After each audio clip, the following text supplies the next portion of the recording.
একজন ক্রিকেটার হিসেবে আপনারা নিজেরাই কিভাবে নিজেদের ফিটনেস প্ল্যানটি তৈরি করতে পারবেন এই বিষয়ে গত এপিসোড 1-এ আমি রানিং নিয়ে কথা বলেছিলাম।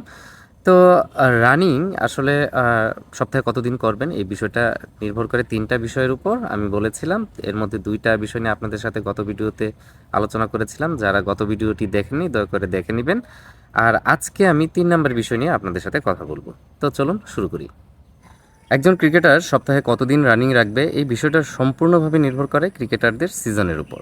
ক্রিকেটারদের 3টা সিজন আছে, অফ সিজন, প্রি সিজন আর একটা হলো সিজন। অফ সিজনটা হলো বেস্ট একটা সময় ক্রিকেটারদের ফিটনেসটা ডেভেলপ করার। এখানে আপনার ইন্ডুরেন্স লেভেল ভালো বা খারাপ যেটাই হোক না কেন আপনারা এখানে সপ্তাহে 3 থেকে 4 দিন রানিংয়ের কাজটা রাখতে পারেন অনায়াসে। তো এখানে কথা হলো যে কোন ধরনের রানিংয়ের কাজগুলো আপনারা এখানে রাখবেন। তো নরমালি একাডেমি বা বিভিন্ন পর্যায়ে ক্রিকেটগুলোতে দেখা যায় যে আপনারা প্রায় রেগুলারই কন্টিনিউয়াস রানিংটা করেন। তো এটা কখনোই উচিত না। এই অফ সিজনে আপনারা 2 থেকে 3 দিন 2 থেকে 3 দিন অনায়াসে আপনারা কন্টিনিউয়াস রানিংটা রাখবেন।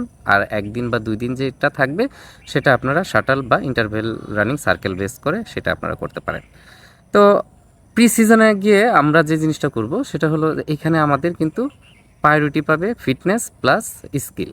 তো স্কিলটাকে এখানে বেশি প্রায়োরিটি দিয়ে ফিটনেসের কাজটা করতে হবে, কিন্তু এখানে ফিটনেস ডেভেলপ করার যথেষ্ট সুযোগ আছে। তো এই ক্ষেত্রেও আমরা এখানে সপ্তাহে 2 থেকে 3 দিন রানিংয়ের কাজটা রাখবো।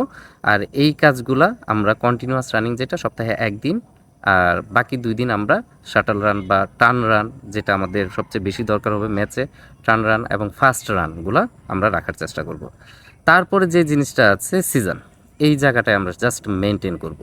এখানে আমরা ওই রকমভাবে ফিটনেস ডেভেলপ করার এখানে তেমন একটা সুযোগ নেই। আমাদের স্কিল বা অন্যান্য যে কাজগুলো বেশি প্রায়োরিটি দিয়ে ফিটনেসটা জাস্ট মেনটেনেন্সের জন্য সপ্তাহে 1 থেকে 2 দিন আমরা এখানে রানিং রাখবো।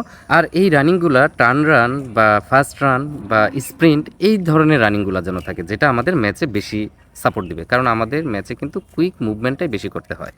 তো এ ছিল আজকের ভিডিও। পরবর্তীতে আমি আপনারা কিভাবে স্ট্রেংথের ডিজাইন করবেন, সপ্তাহে কতদিন শক্তি বৃদ্ধির কাজগুলো করবেন এই বিষয় নিয়ে ভিডিও দিব ইনশাল্লাহ। তো ততক্ষণ পর্যন্ত আপনারা সবাই ভালো থাকুন। আল্লাহ হাফিজ।